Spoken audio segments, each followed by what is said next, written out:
तो हम आज सेकेंड वॉल्यूम पे आ गए ऑफिशियल मॉक टेस्ट से। पिछले वीडियो में हमने 10 क्वेश्चंस करे थे और अगर आप सॉरी 9, अगर आपने वो वीडियो नहीं देखा है तो वापस जाकर देख लो। आप ही की डिमांड पे और आप ही की रिक्वेस्ट पे मैं ये ऑफिशियल मॉक टेस्ट जो CUET का अपलोड हुआ है NTA की साइट पर, उसको डिस्कस कर रही हूँ। तो अब अपना काम करो फटाफट, चैनल को सब्सक्राइब करो और जितने भी आपके फ्रेंड्स हैं जो CUET की होम साइंस सब्जेक्ट के लिए तैयारी कर रहे हैं उन सबके साथ शेयर करनी आपकी ड्यूटी है। अगर मैं आपके लिए वीडियोस बना रही हूँ तो आप भी ड्यूटी अपनी पूरी करो, ठीक है। तो हमने अभी तक 9 क्वेश्चंस डिस्कस कर लिए थे और आज से हम इस वीडियो में हम डिस्कस करने जा रहे हैं 10th क्वेश्चन। तो टाइम वेस्ट नहीं करते और मैं सीधे स्टार्ट करती हूँ। Executive chef is also known as chef de cuisine, sous chef, chef de heart, ये हार्टीज नहीं है, chef de parties and none of these. अब मुझे बताओ यहाँ पर क्या आएगा। एग्जीक्यूटिव शेफ कौन होता है? एग्जीक्यूटिव शेफ जो कुकिंग हो रही है उसको कंट्रोल करता है, ठीक है। अब कुकिंग जो हो रही है उसको कंट्रोल करता है, इसलिए ये होगा chef the cuisine. Sous chef ये एक तरह का सबॉर्डिनेट होता है। शेफ द पार्टीज ये क्या होता है? ये किसी एक पर्टिकुलर कुजीन में एक्सपर्ट होता है, जैसे वो सिर्फ सूप्स बनाएगा या सिर्फ पार्टीज करेगा। लेकिन एग्जीक्यूटिव शेफ जो है वो ज़्यादातर कुजीन को मॉनिटर करता है, इसलिए ये होगा शेफ दी कुजीन। ओके, फिर हम आते हैं क्वेश्चन नंबर 11 पर। Personal responsible for managing the functioning of department through judicial use of man power, material money and time is. अब बताओ कौन होगा जो पर्सनल रिस्पॉन्सिबल है हमारे मैनेजमेंट में। ये HR वाला क्वेश्चन लेसन है जिसकी मैंने वीडियो नहीं बनाई है, तो इसको आप NCERT से एक बार ज़रूर पढ़ लेना, ठीक है। ऐसा ना हो ये लेसन आपका रह जाए। इसमें मैन पावर, मटेरियल, मनी, ये सब जो करता है ये कौन होगा बताइए। अब यहाँ पर floor supervisor, desk supervisor, assistant housekeeper और एग्जीक्यूटिव हाउसकीपर दिए हैं। इसका मतलब ये HR वाले चैप्टर में से नहीं है। ये कौन से वाले चैप्टर में से? हॉस्पिटैलिटी या आतिथ्य प्रबंधन, मैनेजमेंट ऑफ द होटल्स जिसमें था होटल मैनेजमेंट वाला। तो जब हम यहाँ पे देखो कहीं भी होटल इंडस्ट्री के बारे में बात नहीं है, लेकिन हमें ऑप्शंस देख के समझ में आ रहा है। तो क्वेश्चंस ना बेटा थोड़े से जो मॉक पेपर आया है उसमें थोड़े से एम्बिगुअस हैं। तो बताइए इसमें क्या आंसर आएगा हमारा? एग्जीक्यूटिव हाउसकीपर, क्योंकि ये इन सारी एक्टिविटीज़ को सुपरवाइज करता है। तो हमारा आंसर होगा एग्जीक्यूटिव हाउसकीपर। ओके, फिर हम आते हैं FPO। FPO जो है less limit on metallic contaminants, preservatives both 1 and 2 या फिर नन ऑफ द अबव। ये मुझे बताओ कमेंट बॉक्स में FPO का फुल फॉर्म क्या होता है, ठीक है। और जैसे ही आप FPO का फुल फॉर्म बताओगे इसका आंसर समझ में आ जाएगा कि ये किसी भी खाने की चीज़ में मेटालिक कंटामिनेंट्स मतलब लेड हो गया, ये सब कितने हैं ये भी बताता है। और प्रिजर्वेटिव्स क्या वो गवर्नमेंट अप्रूव्ड हैं या नहीं इसको भी टेस्ट करता है। तो इसका आंसर क्या हो जाएगा? Both 1 and 2। 3 पे क्लिक करो और फटाफट से अगले क्वेश्चन पर चले जाओ श्योर होकर। अब हम अगले में आते हैं। The symbol of eco mark is tree, flower, earthen pot. ये फिर से देखो H आ गया ना, अर्दन पॉट या जूट बैग। ये तो मैंने आपके लिए यहाँ पर इको मार्क लगाया हुआ है, ये मॉक टेस्ट में नहीं था। तो इसको देख के तो आपको क्लियर ही हो रहा है क्या होगी इसकी चॉइस। बिल्कुल आपने सही कहा, अर्दन पॉट इसका चॉइस है 3। तो C को आप क्लिक करोगे यहाँ पर, 3 नहीं, C को क्लिक करो और अगले क्वेश्चन पर चले जाओ। अब यहाँ पर देखो, रीता परचेज एन अवन। क्या खरीदा रीता ने? Oven. When she opened it she found that it was defective. उसके खोलते ही उसे दिख गया कि ये डिफेक्टिव है। She immediately went to the shopkeeper. वो फॉरन शॉपकीपर के पास गई टू रिटर्न इट, वापस कर दे। But shopkeeper did not pay any attention to her and refuse to listen. लेकिन जो दुकानदार था उसने क्या उसकी बात सुनी? सुनी ही नहीं, उसकी बात को सुनने से मना भी कर दिया। तो अब consumer right violated here is right to be informed, right to choose, right to be heard and right to consumer education. अब अगर आपको याद हो हमने ये सारे कंज्यूमर राइट्स पढ़े थे। Right to safety, right to information, right to choose, right to heard, right to redress, right to consumer education, healthy environment और बेसिक नीड्स। पर यहाँ हमें ये 4 दिए हुए हैं, तो इनमें से कौन सा आपको सही लग रहा है बताओ। उसने जो शॉपकीपर है उसकी बात सुनी ही नहीं, तो ये क्या है? राइट टू बी हर्ड या फिर सुनवाई का जो अधिकार था उसको ये पूरा नहीं मिला। अब क्योंकि उसकी बात पूरी नहीं हुई तो इसलिए हम यहाँ पर कौन सी चॉइस, कौन सा पार्ट सिलेक्ट करेंगे? सी को सिलेक्ट करना और अगले क्वेश्चन पे बढ़ जाना। हम आ गए 15th क्वेश्चन पे। 15th क्वेश्चन क्या है? A place organization where consumers can discuss consumer problem, services and their advantages and disadvantages is.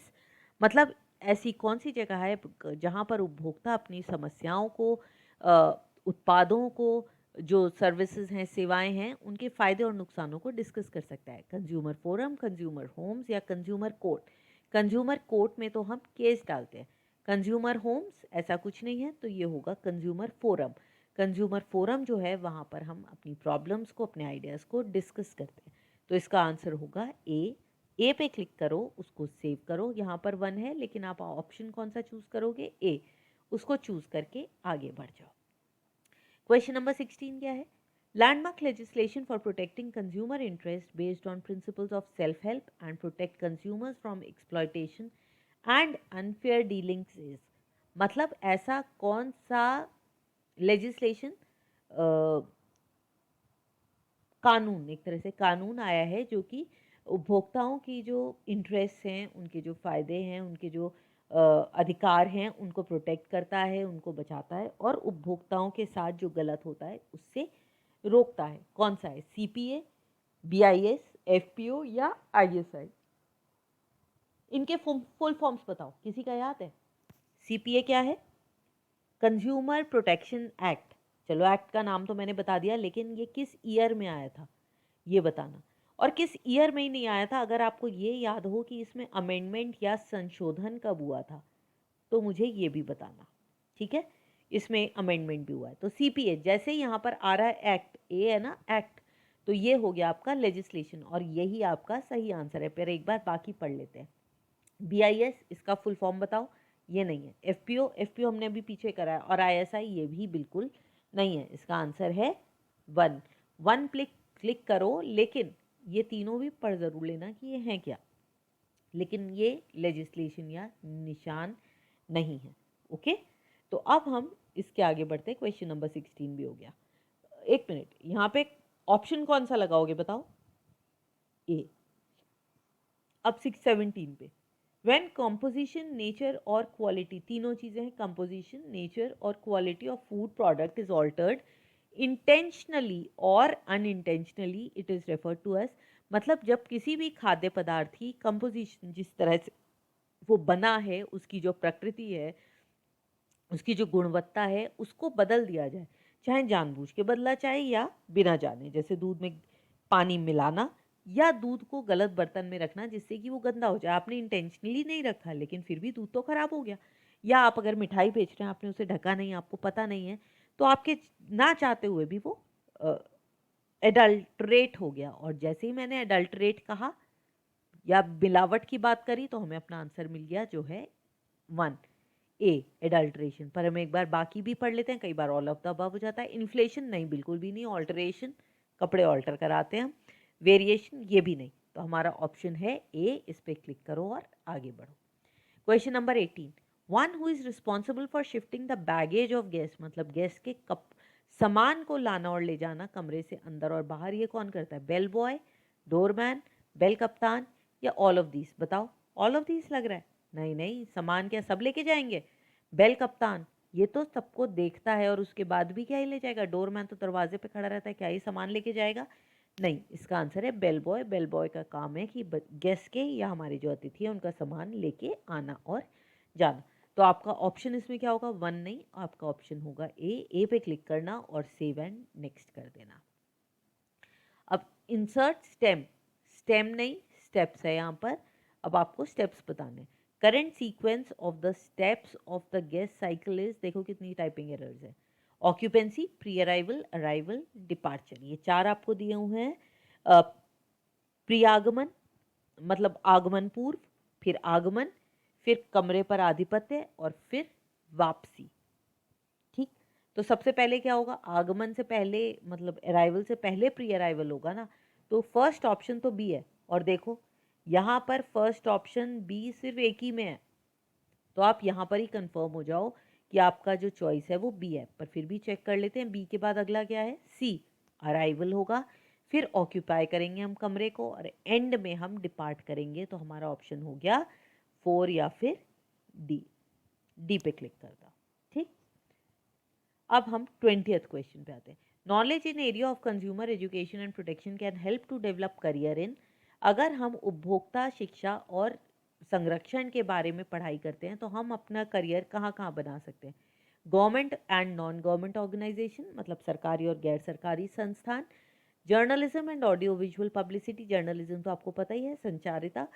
Merchandising, forensic science नहीं, ये नहीं होगा। कंसल्टेंट टू कंज्यूमर क्लब्स तो हमने अभी पढ़ा है। फाइनेंशियल वर्कर क्यों बनोगे आप, ये तो मुझे नहीं लग रहा है।